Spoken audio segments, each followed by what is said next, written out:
ఇరాన్పై America దాడులపై మరింత సమాచారం విశ్రాంత స్క్వాడ్రన్ లీడర్ మాధవపెద్ది కాళిదాస్ గారిని అడిగి తెలుసుకుందాం. కాళిదాస్ గారు నమస్తే అండి. నమస్తే అమ్మా. సార్, ఇరాన్పై అమెరికా ప్రత్యక్ష దాడులకు దిగింది. ఈ పరిణామం ఎటు దారితీయవచ్చు అంటారు? ఇది ఒక రకంగా దురదృష్టకరం అమ్మా. ఎందుకంటే ప్రపంచం మొత్తం ఈ ధరలతో డైరెక్ట్ గా ఇండైరెక్ట్ గా ప్రభావితం అయ్యాయి. ఈరోజు ఇజ్రాయిల్ ఒక వారం రోజుల నుంచి ఇరాన్ అణుబాంబు తయారు చేస్తోంది. ఎన్రిచ్మెంట్ అన్నది శాంతియుత కార్యక్రమాలకి కాదు, ఇజ్రాయిల్ కి వ్యతిరేకంగా బాంబు తయారు చేస్తోంది అన్న ఆరోపణలతో బాంబింగ్ చేసింది. అమెరికా నేను ఈ యుద్ధంలో పాల్గొనను ఏ సంగతి తర్వాత తెలుస్తుందని చెప్పి నిన్న రాత్రి వాళ్ళు కూడా ప్రత్యక్షంగా బాంబులతో దిగారు. అసలు కారణం ఏమిటంటే కొన్ని భూగర్భంలో స్థావరాలు ఉన్నాయి, పడవ లాంటివి, చాలా లోపలికి కొండ అడుగున దాదాపుగా 150 to 200 అడుగుల దూరంలో లోపలికి ఉన్నాయి. వాటిని ధ్వంసం చేయాలి అంటే అమెరికా దగ్గర ఉన్నటువంటి GBU-57 ప్రపంచంలో కల్లా గాడ్ ఆఫ్ ఆల్ బాంబ్స్ అంటారు. అవి ఇజ్రాయిల్ దగ్గర లేదు, కేవలము అమెరికన్ B-1, B-2 బాంబర్లలోనే ప్రయోగించగలము. అందుకని అమెరికా కూడా ఆ బాంబులతో అణుస్థావరాలు 3 అణుస్థావరాల పైన దాడి చేసింది. ఇక్కడ అమెరికా ఇంట్రెస్ట్ ఏంటంటే మిడిల్ ఈస్ట్ కంట్రీస్ ప్రస్తుతం ఒక పాకిస్తాను, ఇరాన్ వద్ద మాత్రమే అణుబాంబులు ఉన్నాయి. కానీ ఇరాన్ ఎక్కడ అఫీషియల్ గా అణుబాంబులు ఉన్నాయని చెప్పట్లేదు. వాళ్ళకి మద్దతుగా రష్యా కూడా ఇరాన్ వద్ద ఎటువంటి అణుబాంబులు ఉన్నాయన్న దానికి ఆధారం లేదు, కేవలం శాంతియుత కార్యక్రమానికే అని కితాబిచ్చారు. అమెరికా వినకుండా, అంటే వాళ్ళ ఇంటెలిజెన్స్ వాళ్ళ ముప్పు భవిష్యత్తులో ఖచ్చితంగా ఇజ్రాయిలే కాక అమెరికాకు కూడా ముప్పు పొంచి ఉంటుంది అన్న ఉద్దేశంతో చేశారు. అంటే వాళ్ళ లెక్క ఏమిటంటే దాదాపుగా ప్రత్యక్షంగా హమాస్కి, హిజ్బుల్లాకి అమెరికా ఆరోపణలు, ఇజ్రాయెల్ ఆరోపణలు ఇరాన్ మద్దతు ఉంది అని చెప్పారు. అందువల్ల ఇది కాక రెండోది అమెరికా పద్ధతి, ఒక రకంగా ఇజ్రాయెల్ పద్ధతి ఏమిటంటే ముందు దెబ్బ కొట్టి మా బలం ఇది, ఇంకా పెను విధ్వంసం సృష్టించగల శక్తులు మా దగ్గర ఉన్నాయి అని చెబుతూ మెడ వంచి చర్చలకు పిలవటం అన్నది ఒక ప్రధాన ఉద్దేశం. కానీ యాజ్ ఆన్ టుడే ఇరాన్ వాటికి ఒప్పుకోవట్లేదు. మేము ఎట్టి పరిస్థితుల్లో మాట్లాడే అవసరం లేదు, యుద్ధం మొదలైన తర్వాత మమ్మల్ని మేము పరిరక్షించుకునే హక్కు ఉంది అని అంటున్నారు. ఇప్పుడు ఈ దాడుల వల్ల, అమెరికా యొక్క ప్రత్యక్ష దాడుల వల్ల ఇతర ప్రపంచ దేశాలు కూడా పోటీలోకి వస్తాయా అమెరికాతో, ముఖ్యంగా రష్యా, చైనా అన్నది చూడాలి. అయితే కాళిదాస్ గారు, ఇరాన్ కు చెందిన 3 ప్రధాన అణు కేంద్రాలపై అమెరికా దాడి చేసింది. ఈ అమెరికా ధ్వంసం చేసిన అణు కేంద్రాల ప్రత్యేకత ఏంటి? ఒకటి, భూగర్భంలో ఉన్నాయమ్మా. దానివల్ల దాన్ని ఎవరైనా ధ్వంసం చేయటం అనేది చాలా కష్టం అవుతుంది. రెండవది, అందులో ఏం జరుగుతోంది అన్నది 100కి 100% ఖచ్చితమైన ఇంటెలిజెన్స్ ఎంతవరకు ఉంటుందన్నదే ప్రశ్న. అంటే కొంత అనుమానాలు, ఊహాగానాలు ఉంటాయి. అయితే అమెరికా, CIA, ఇజ్రాయెల్, మొసాద్ చాలా బలీయమైనటువంటి ఇంటెలిజెన్స్, కౌంటర్ ఇంటెలిజెన్స్ ఉన్న సంస్థలు. వాళ్ళ నివేదికలు చాలా స్పష్టంగా ఉండి ఖచ్చితంగా అక్కడ డెవలప్మెంట్ అవుతోంది. భూగర్భంలో ఉంటే ఏమవుతుందంటే అమ్మా, ఈవెన్ ఇంటెలిజెన్స్ వర్గాలకి కూడా ఇన్ఫర్మేషన్ దొరకదు. అది ఒక ప్రత్యేకత భూగర్భ కేంద్రాలలో. ఎందుకంటే ఎంట్రీ, ఎగ్జిట్ దాదాపు ఒకే ఉంటాయి, చాలా తీవ్రమైన సెక్యూరిటీ ఉంటుంది. సో అందులో ఖచ్చితంగా ఇదమిత్తంగా ఇది జరుగుతోంది, ఇది జరగట్లేదు అన్న నిర్ధారణకు రావటం కష్టము.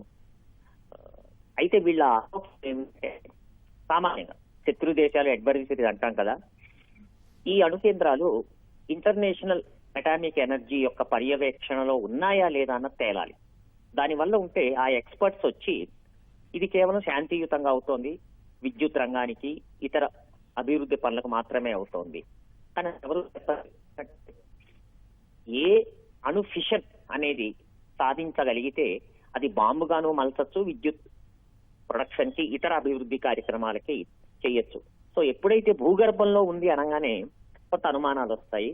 సో చాలా కెపాసిటీ ఉన్నవండి ఇవి. ఎక్కడో చాలా ఈ రోజు కాదు, 10-15 ఏళ్లుగా కొనసాగుతున్నటువంటి రీసెర్చ్.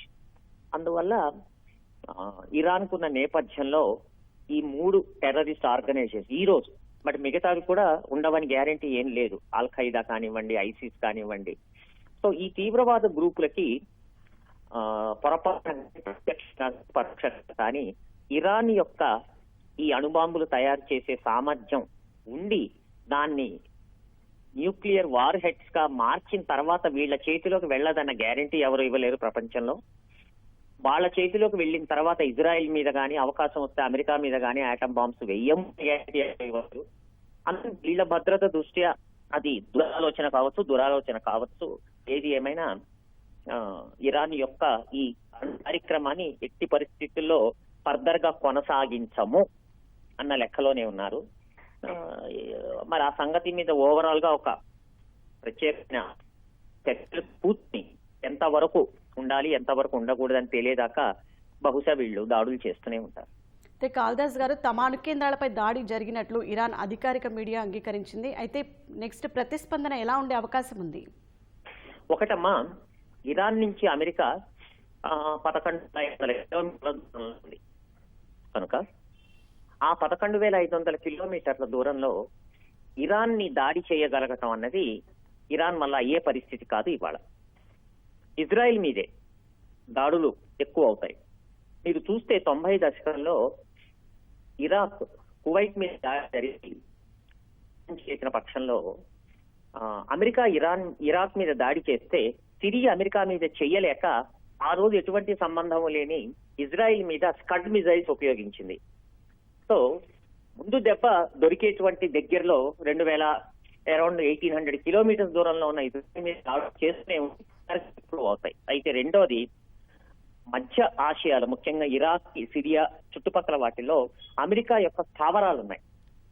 బహ్రెయిన్ లో ఉన్నాయి, కొంతవరకు ఖతార్ లో ఉన్నాయి. ఇందులో దాదాపు 10,000 మంది అమెరికా సైనికులు వాళ్ళ స్థావరాలు, ఆయుధ ప్లాట్ఫామ్స్, బాంబర్స్ కానివ్వండి, ఇవన్నీ ఉన్నాయి.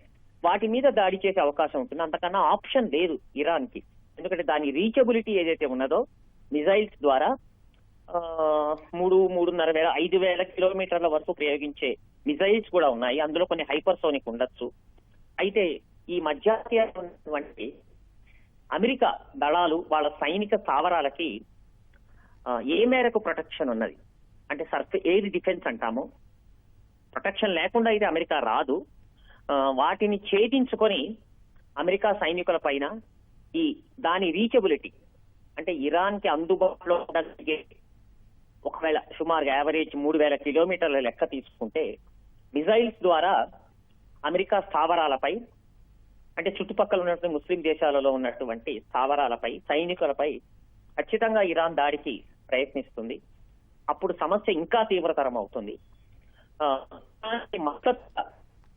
రష్యా, చైనా రంగంలోకి దిగితే సమస్య ఇంకా తీవ్రతరమై మొత్తం ప్రపంచ పటాన్ని అతలాకుతలం చేసి తీవ్రమైన సముద్ర సంక్షోభంలోకి వెళ్తుంది. అక్కడ దాకా రాకుండా ఇంగ్లీష్ లో పదం ఉన్నది, లెట్ ద విజ్డమ్ ప్రివేల్ అని చెప్పి. మరి మిగతా భారతదేశం యొక్క భూమిక ఎంతో ఉపయోగపడుతుంది. నరేంద్ర మోడీ గారి నాయకత్వము, ఆయనకున్న గరిమ, పటిమ తీసుకొని భారతదేశం, ఎందుకంటే మనం కూడా ఎఫెక్ట్ అవుతాం చమురుతో. చమురుని దిగుమతి చేసుకునే దేశాలలో, అతిపెద్ద దేశాలలో ప్రపంచంలో మనం కూడా 2-3వ స్థానంలో ఉన్నాము.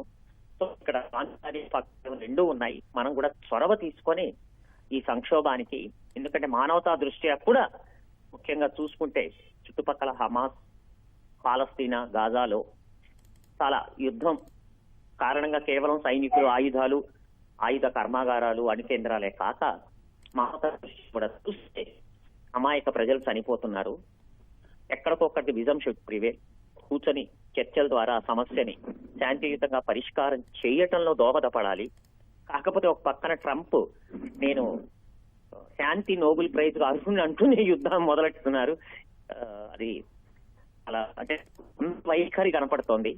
కనుక తీవ్రతరం కాకుండా ఎట్టి పరిస్థితుల్లో, లేకపోతే ఇందాక నేను చెప్పినట్లు ఆర్థిక పరంగా చాలా తీవ్రమైన, కేవలం ఆ 2 దేశాలే కాదు, ఇప్పటికే చాలా ఈ యుద్ధాల వల్ల మిగతా దేశాల మీద కూడా చాలా తీవ్రమైనటువంటి ప్రభావం చూపుతుంది.